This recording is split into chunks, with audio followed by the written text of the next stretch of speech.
Hello अस्सलाम वालेकुम नाजरीन, उम्मीद है आप सब लोग खैरियत से होंगे। तो आज जो है मैं एक नई वीडियो के साथ आया हूँ और वो वीडियो जो है इंटरनेट की हिस्ट्री के बारे में डिस्कस करी, थोड़ी सी उसकी तारीख के बारे में डिस्कस करी। बहुत ही इंपॉर्टेंट चीज़ है मगर लोगों को इतना रियलाइज़ नहीं होता। तो आइए शुरू करते हैं।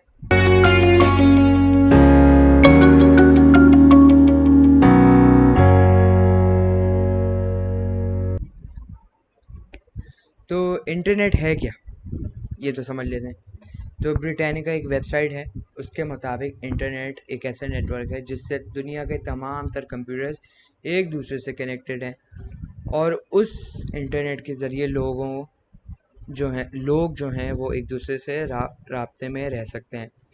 अब इस डेफिनेशन को आप अपनी मर्ज़ी से एक्सपेंड कर सकते हैं क्योंकि अब इंटरनेट के अनलिमिटेड यूजेस हैं। सही है, तो अब आप इससे लोग फ्रीलांसिंग करते हैं, जॉब करते हैं, एट्सेट्रा एट्सेट्रा। और ये सब पॉसिबल है अगर आपके पास एक अच्छा सा इंटरनेट कनेक्शन है। तो ये थी इंटरनेट की मुख्तसर सी डेफिनेशन। अब हम पढ़ लेते हैं कि इंटरनेट बना क्यों। जो भी चीज़ हिस्ट्री में बनी है उसके पीछे कोई ना कोई वजह थी और इंटरनेट की भी पीछे एक वजह थी। अच्छा, ये जो इंटरनेट का आइडिया था ना, ये एक बंदा दे के जा चुका था दुनिया में से, और वो काफ़ी पहले 1890s में दे के जा चुका था। तो वो बंदा कौन था उसके बारे में भी पढ़ते हैं, मगर अभी ये पढ़ लेते हैं कि वजह क्या थी। तो ये आइडिया जो है वाइल्डेस्ट वर्ल्ड का, ये यूएस वालों ने समझा कि क्यों ना इसको रियलिटी बनाते हैं, और ये लेट 1960s में इस पे काम शुरू हुआ। और ये बेसिकली पहले गवर्नमेंट ने खुद अपने फ़ायदे के लिए इंटरनेट बनाया। तो लोगों को जो है जो ऑफिशियल्स वगैरह थे उनको जो है, जो गवर्नमेंट के ऑफिशियल्स वगैरह थे, कम्युनिकेशन में मसले होते होंगे। मतलब उनको जो मैसेज जल्दी भेजना होता होगा वो जल्दी नहीं पहुंच पाता होगा, या टेक्निकल डिफ़िकल्टीज वगैरह आती थी।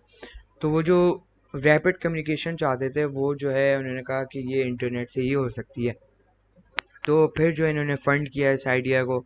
तो रिसर्चर्स इन्होंने हायर किए, साइंटिस्ट हायर किए, तो पूरी टीम हायर की और उसके बाद जो है आहिस्ता आहिस्ता इंटरनेट पे काम होता गया।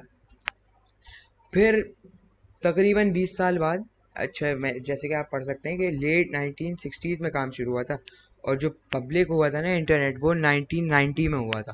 तो तकरीबन 20 साल बाद हुआ था। तो 20 साल बाद लोगों ने समझा, जो साइंटिस्ट थे एक्चुअली, जो रिसर्चर्स थे, उन्होंने कन्विंस किया गवर्नमेंट को, यूएस गवर्नमेंट को, कि ये बहुत ही बेनिफिशियल चीज़ प्रूव हो सकती है अगर आप इसको पब्लिक कर दें। लोग इसका बहुत ही बेहतरीन तरीके से इस्तेमाल कर सकते हैं, मगर वो जो समझ रहे थे वो ऑफ कोर्स पॉसिबल नहीं था क्योंकि हर जगह जो है अच्छा बुरा होता है। सिमिलरली इंटरनेट के साथ भी ये था। अब उसका फ़ायदा जो था वो यूज़र पे डिपेंड करता था, और वो जो है कहीं कहीं बेनिफिशियल भी है, कहीं कहीं बेनिफिशियल नहीं होती। तो डिपेंड्स। एनीवे, इंटरनेट को पब्लिक कर दिया गया।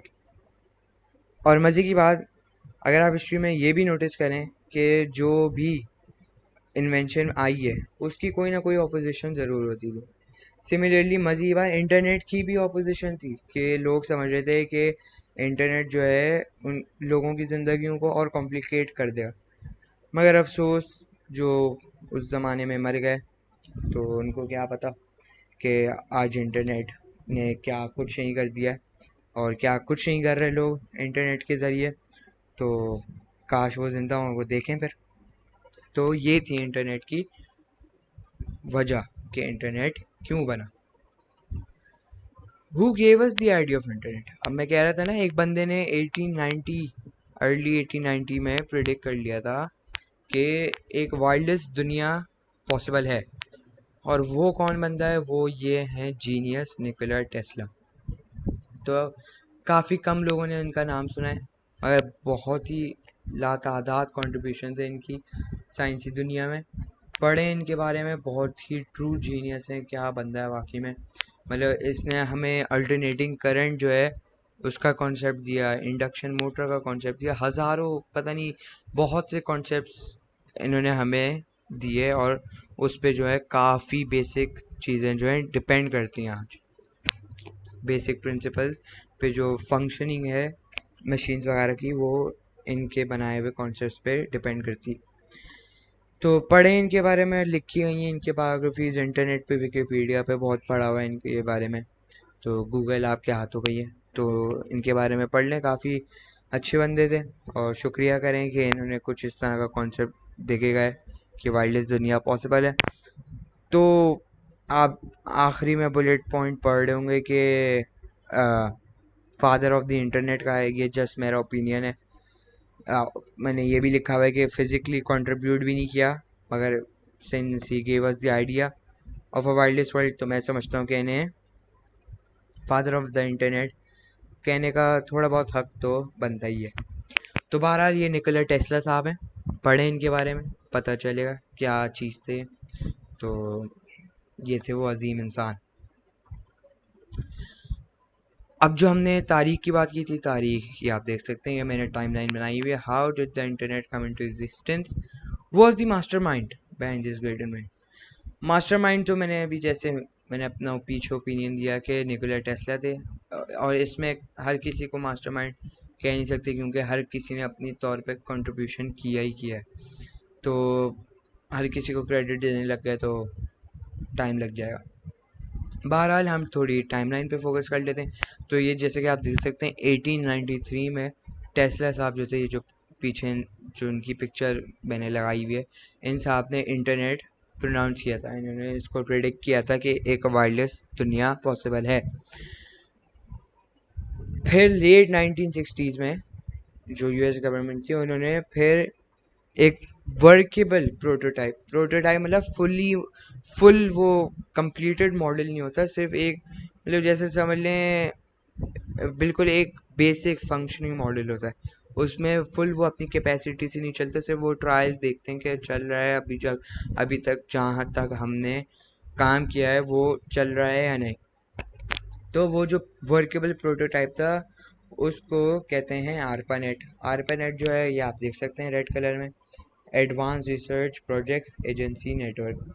तो आरपानेट जो है वो पैकेट स्विचिंग इस्तेमाल करता था। तो पैकेट स्विचिंग मतलब अगर आप आज अभी बात करें, जैसे आप जो भी आपका डेटा है, ये बहुत ही बड़ा डेटा होता है, सही है। तो ये एक ही बारी में नहीं जा सकता, ये एक ही बारी में जाएगा तो ट्रैफिक हो सकता है, कंजेस्शन हो सकता है, तो जिसकी वजह से स्लो चलेगा इंटरनेट, सही है। तो आपकी जो वेबसाइट्स वगैरह हैं वो बहुत स्लो चलेंगी, बहुत टाइम लेंगी। तो जो डेटा होता है ना, जो आपको नज़र आ रहा होता है, ये सब ये जो है चंक्स में भेजा जाता है। ये एक ही बारी में जैसे एक पूरी लाइन होती है तो उसको तोड़ दिया जाता है, एक को इस तरह दूसरे रूट से भेजते हैं, एक को दूसरे रूट से भेजते हैं। तो इस तरह जो है क्या कहते हैं जो डेटा है वो भेजा जाता है, तो इसको कहते हैं पैकेट्स। ठीक है, इन ये जिस तरह तोड़ के भेजा जाता है इनको कहते हैं पैकेट्स या चंक्स।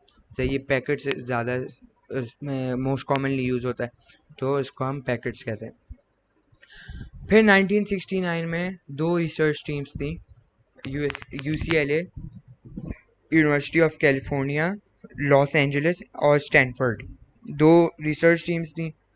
इन्होंने क्या कहते हैं यही इंटरनेट को थोड़ा और मतलब इस पूरे कॉन्सेप्ट को थोड़ा और इस पर रिसर्च करके इन्होंने फिर एक मैसेज भेजने की कोशिश की, जो कि था लॉगिन, सिंपल लॉगिन, LOGIN।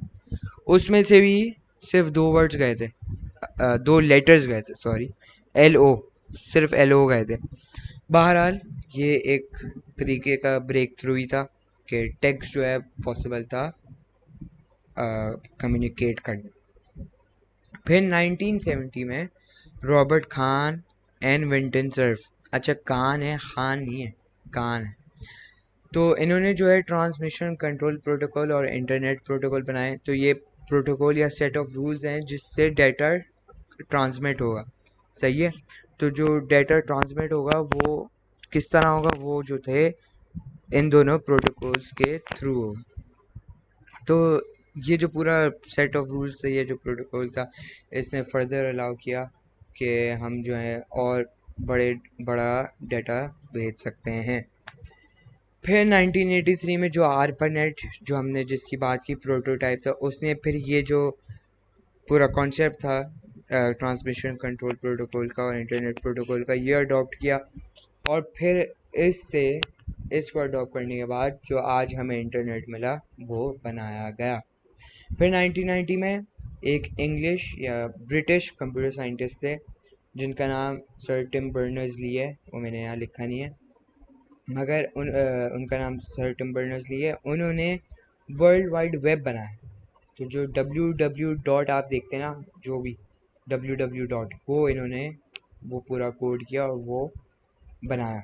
अच्छा, www. जो है वो एक मीडियम है, वो खुद कुछ नहीं है, वो कोई वेब पेज वगैरह नहीं है, उसके थ्रू वेब पेज वगैरह एक्सेस हो पाते हैं।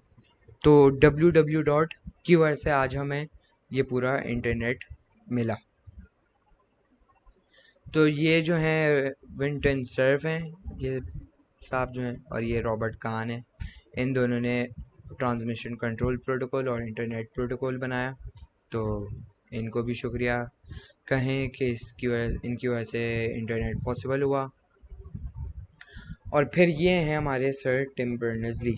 सर टिम बर्नर्स-ली खुद विकिपीडिया ने लिखा है, क्योंकि इनकी कंट्रीब्यूशन मतलब कोई मेजर नहीं कर सकता इनकी जो कंट्रीब्यूशन है। इन्हीं की वजह से आज हम जो है गूगल, यूट्यूब, ट्विटर, इंस्टाग्राम वगैरह सब पॉसिबल है।